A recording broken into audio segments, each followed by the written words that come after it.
We've been looking at the 5 hindrances, the 5 nivarana, obstacles or shrouds or coverings. And so far we've looked at sensual desire, ill will, and dullness and drowsiness. And for the next one is uddhacha kukucha, which we usually translate as restlessness and remorse. So the basic idea of these two, and why they're actually two different things, but why they're in the same thing, is because they're essentially about time. Uddhacha wants to run off to the future, kukucha wants to drag up the past. And when we're meditating, then these become a often quite subtle obstacle to our continued practice. Sometimes not so subtle, but often restlessness and concern about the past. These are things that can sometimes come up more when we're a bit further into the retreat and our mind's starting to get a bit more peaceful. And often what you might find with especially kukucha is that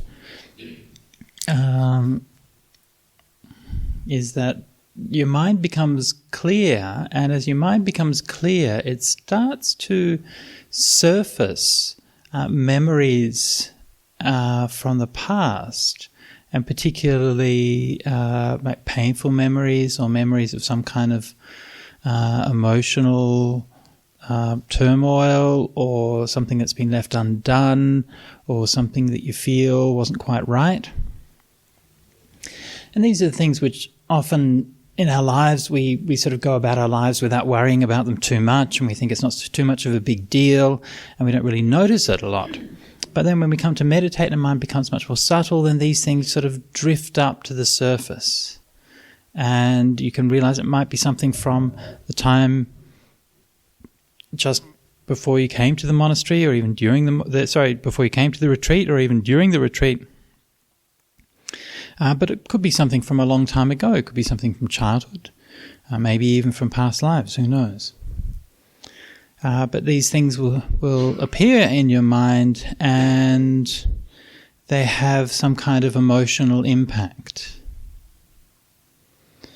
And things from the past are sometimes difficult to deal with because, well, it's past. So what can you do about it? Not a lot. Unless you're the doctor, you can get in your TARDIS and fly back there and fix it.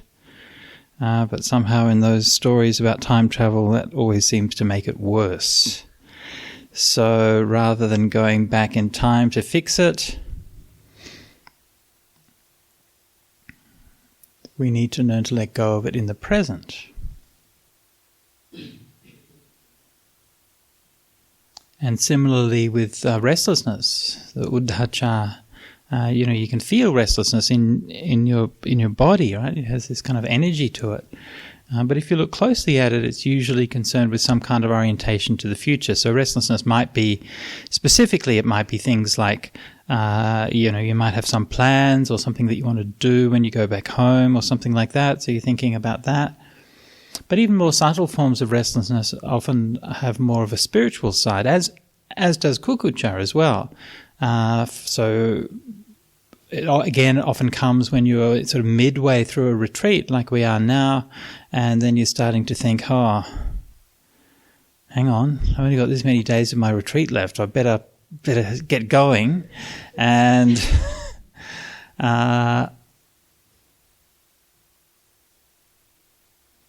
so, this kind of feeling that we can somehow make things go faster.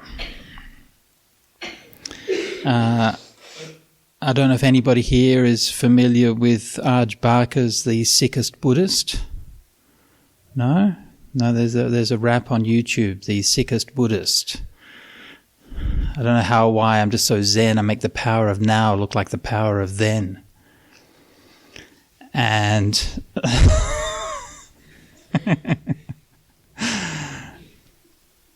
one of his things there was like they had a 20-minute meditation. I nailed it in 10.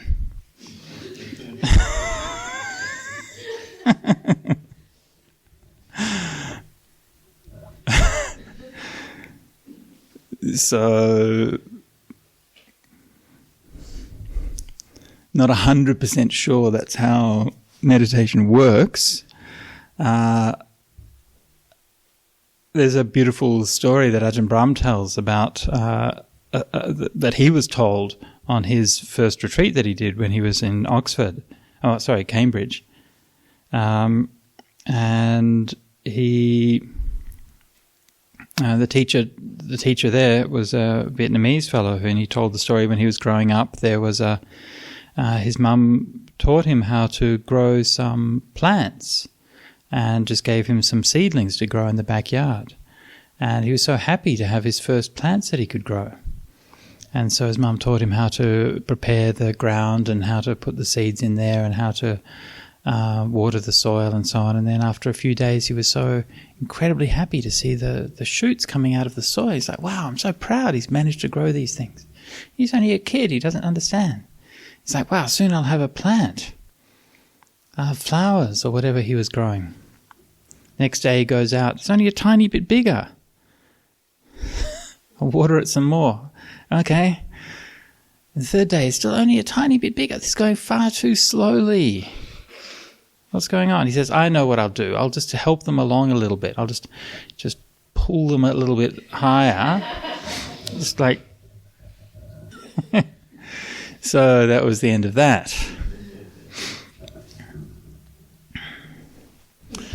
So this is what we do. It's a very, very good simile for meditation.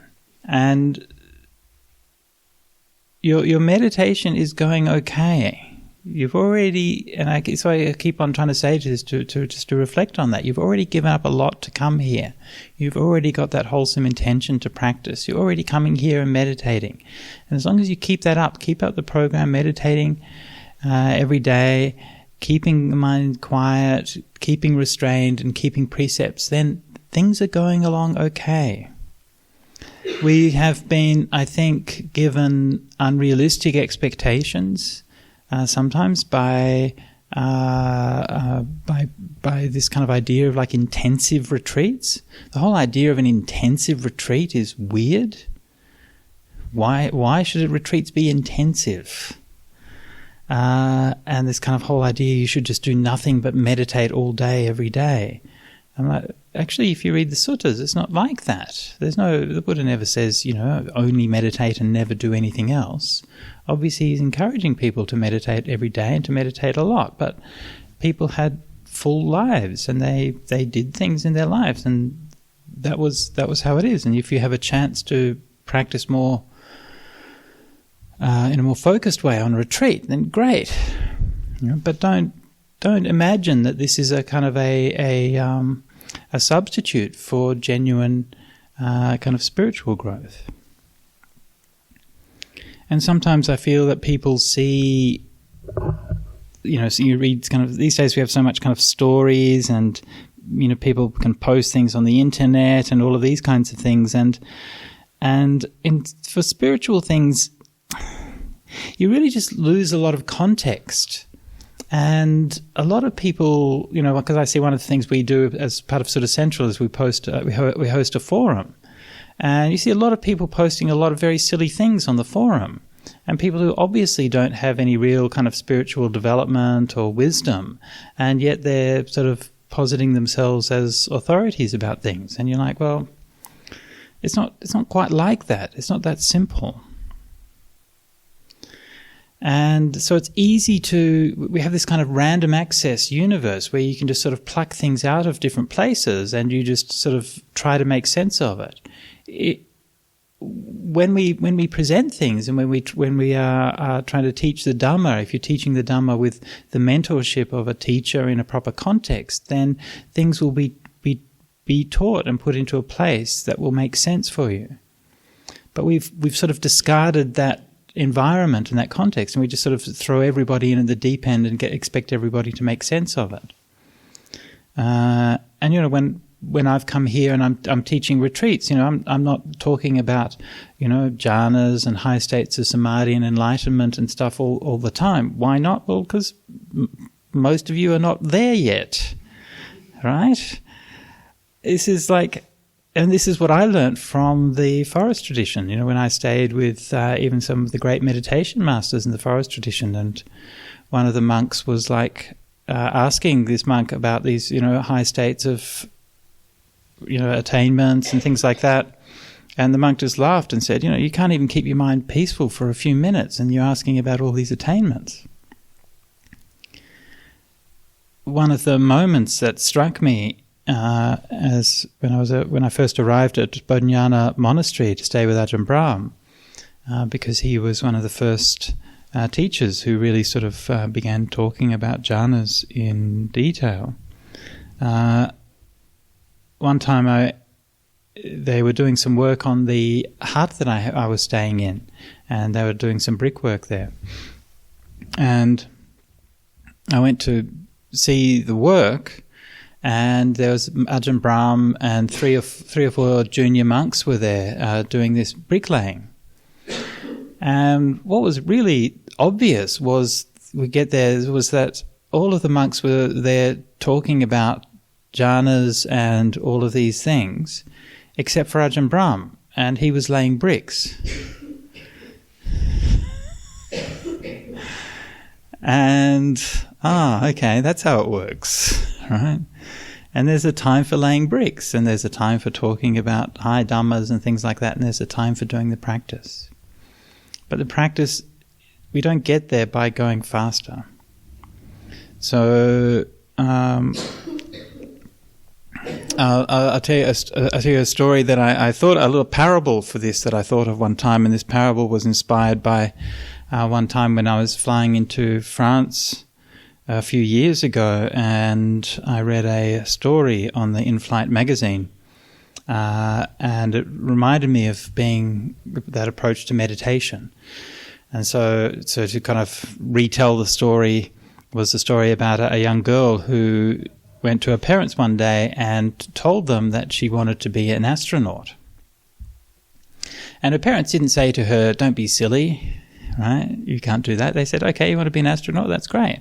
This is what you have to do." And they told her all the things. You have to study really hard. You have to make sure you do your homework. You have to focus on doing, you know, physics and maths and all of those kinds of things. But you also have to do sports. You have to do training. You have to be good at athletics, and you have to do this and that. And it was kind of intimidating. But she said, "Okay, if that's what it takes, that's what I'm going to do."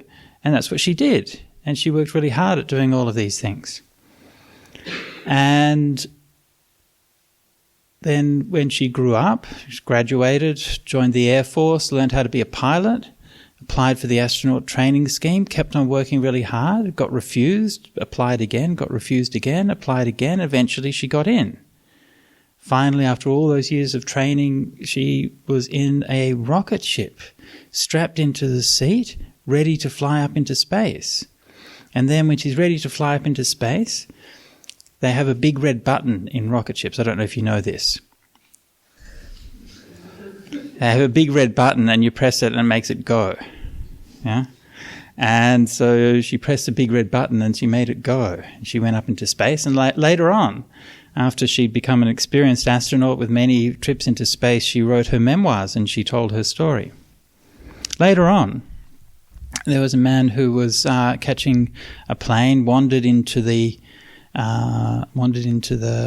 bookshop in the airport, happened to come across her memoir, picked it up and started leafing through the memoir, and came to the bit where she was pressed the big red button and went into space. And then he thought, that doesn't sound too hard. Maybe I'll be an astronaut. I mean, you just sit down in the seat, put the seatbelt on and press the big red button. I mean, there's not too much to it, right? I mean, what's the big deal? And funny story, I thought of this parable, and the first time I told that story, I was in France at a retreat there, and the talk was being translated by the daughter of the family that I was staying with at the time. And she was, in her 20s, and I'd hardly even met her. She was just doing this translation into French. And she was a very good translator. When I was telling this, when we were doing the talks, then she would translate everything very fluently and very nicely. But when I was telling this story, she kept on kind of stumbling and hesitating during the story. And I didn't really know why. And afterwards, her father came up to me and said, he said, that was the story of my daughter's life. That was exactly what her life was. She just wanted to be a pilot her whole life. And what you said in that story, everything about it was exactly what we did in our life. That's weird, right? So, yeah. So anyway, so this is what sometimes it's like. Yeah? So we have to, as meditation teachers, we have to try to strike a balance. On the one hand, we want to encourage people to practice. We don't want to make things sound too easy. On the other hand, we don't want to pretend that these things are just sort of trivial. They're not trivial, and there's a reason why the Buddha and all of the great sages would leave home and go off into the forest. There's a reason why they would give up everything. There's a reason why they would go into the mountains in the Himalayas or the jungles or the hills and practice in caves or under trees for many, many years to realize these states. It's because they're not easy. And if you imagine that you're going to do a week-long retreat and get into the same state that the great sages were doing by giving up everything in their lives and going and practicing for decades at a time in the mountains, then your ambition is praiseworthy, I guess. But perhaps reality also should be considered as part of the equation there. And you can't just wish these things to be into place just because you think they should be. That's not to say that nobody can realize these things, because everybody has different faculties. And we talked about the indriyas and spiritual potential earlier. People do have very different spiritual potential. And that's just part of nature. And we talked about how, some people can even get into jhanas or, jhana-like states just perfectly naturally without even meditating. So it's not that I think these things are impossible. It's just that I think that you just should be realistic about our expectations. So as meditation teachers, I think if we paint an unfavorably positive interpretation, then we run the risk of creating the conditions for disappointment in the future. I've had some truly bizarre conversations with people who are meditators. One meditator that I know who is firmly convinced that they have jhanas and that they can get into jhanas whenever they want. And I've kind of tried to, when someone is like that, I don't say to them, no, that isn't jhana, but it isn't. And, one time he's saying, actually I'd really like to be a monk, but the big reason why I don't become a monk is that I think it would be just boring to sit in jhanas all day.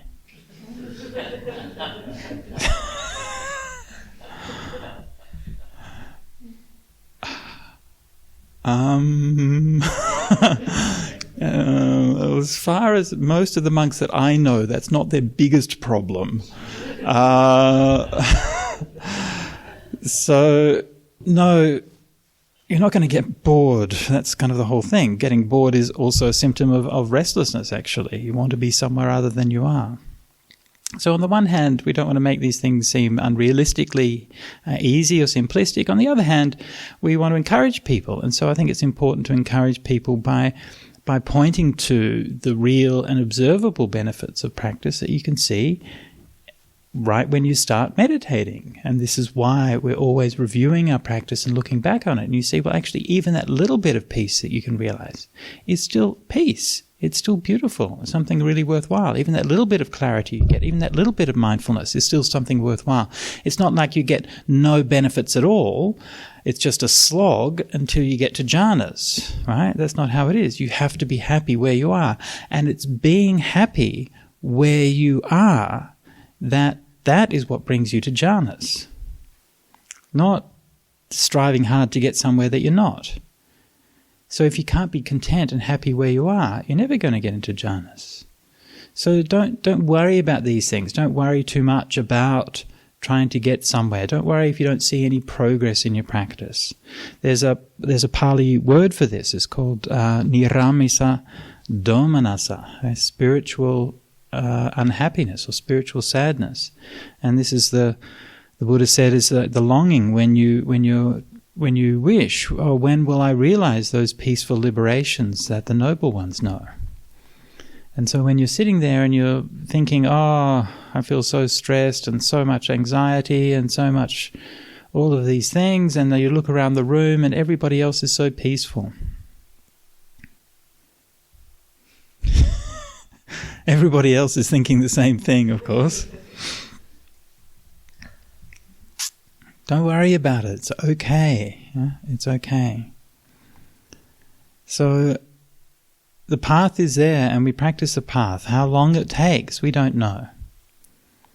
The Buddha used a simile, he said like the simile of a ship's rigging that just rots away in the weather. You can't tell from one day to the next. You can't tell whether it's the same or it's different. But over the years, the water gets into it, it swells up, the sun dries it out in the daytime, and eventually the fetters tying the ship up will collapse and rot away. So this is what's happening inside you, whether you realize it or not, whether you notice or not. Every time that you meditate, every time that you practice, you're weakening those fetters, you're weakening those things that are binding you to suffering. And you're becoming a little bit closer to freedom. So the path is winding and uncertain, but that doesn't mean it's not a path. It just means you keep going, that's all. So to overcome both restlessness and remorse, we remain in the present. And one of the big insights and one of the big trainings that we have to undergo in meditation is the realization that the present is where we are at. And we have this idea that somehow these memories keep coming into our minds. But memories don't come into your minds. Memories are dead. Memories don't have any energy. What's happening is that your mind in the present is going back into the past and digging up those memories. Yeah? So we think of memories like zombies, like they've risen up out of their grave and they're shambling towards us, wanting to eat our brains. And we have these hordes of zombies clambering after us and we can't escape from them. But that's not correct at all. That's not what's happening. What's happening is that you are going out into the graveyard in the middle of the night with a shovel. And you are digging up the graves. And you dig up the graves. And you pull out the skeletons. And you pick up the bones. And you start bashing yourself over the head with the bones of the past. And you're like, oh, the past is coming for me. Oh, the dead are rising. Oh.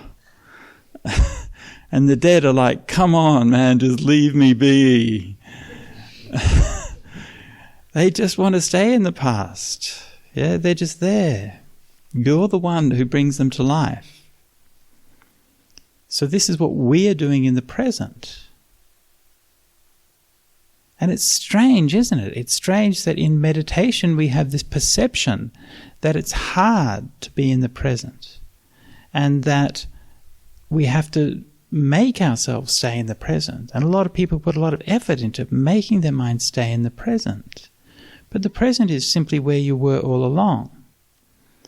And it's only because our mind is deluded that we slip into going into the past and the future. I mean, obviously not always, right? Obviously, you can go into the past and the future by using your memory or your planning or whatever in a conscious way. And that's fine. That's like just part of That's a capacity the mind has, an ability that the mind has if you use it consciously.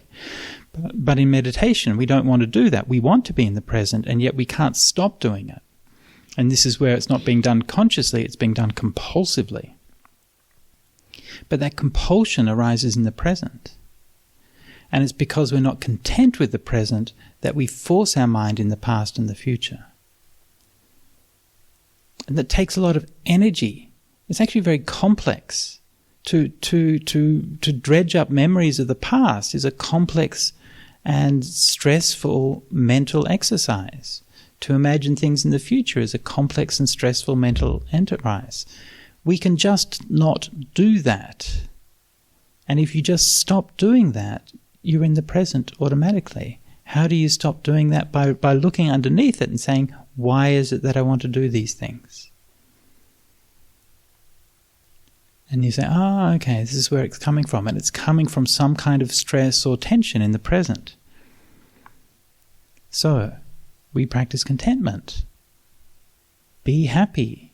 Be present. Don't go pushing into the past and the future. Just be content with whatever's here. And the curious thing is that when we give ourselves permission to just be present, we find that a lot of those worries and concerns that we had about the past and the future just solve themselves. And the plans that we have after our retreat, our thoughts about what we're going to do and these kinds of things, it becomes obvious what we should do. And the decisions we need to make and all of those kinds of things, they get made in our subconscious while we're meditating. We don't have to think about them. And your mind becomes clear. The more time you spend in the present, then the more clear you are about what's going to happen in the past and the future. So this is why we put so much emphasis on contentment and on happiness to keep your mind in the present. The great Buddhist philosopher David Kalapahana spoke about this, and he pointed out the difference in the way that the present is treated in the suttas as opposed to the later traditions. And the later traditions have this idea of momentariness, what they call the Kanikavada. And the idea that time is a stream of moments that are infinitesimally small. And that idea we don't find in the suttas at all. And interestingly, we don't find in the suttas the Buddha talking about the present moment. It's interesting, isn't it? The phrase "the present moment" first occurs in the later literature. The Buddha talked about the present. So he's sort of being present. And being present is a bit different from being in the present moment. I mean, it's not like completely different, right? I'm not saying it's like a completely different thing, but it's a slightly different feel to it. And David Kalapahana used the memorable simile. He said that the being in the present moment is like walking on a tightrope, whereas being in the present is like riding on a camel. And this is a beautiful simile, huh? And one you're not going to forget easily. So if we're in the present moment, like walking on a tightrope, it's a lot of hard work. You have to be really skilled and all that balance constantly. Whereas if you're in the present, riding on a camel, you can relax a bit, right? It's a bit wobbly, a bit kind of shifty, there's a bit of space, right? You can sit back and enjoy the ride a little bit more. So the present, don't think of being in the present as something that's hard to do. Think of being in the present as being your natural state. That's just the state of rest. So when your mind feels like it's okay to not wander around the place, it feels it's okay to just be present, then just let it naturally return to that and naturally enjoy being in that flow of the present. Okay, that's probably enough for today.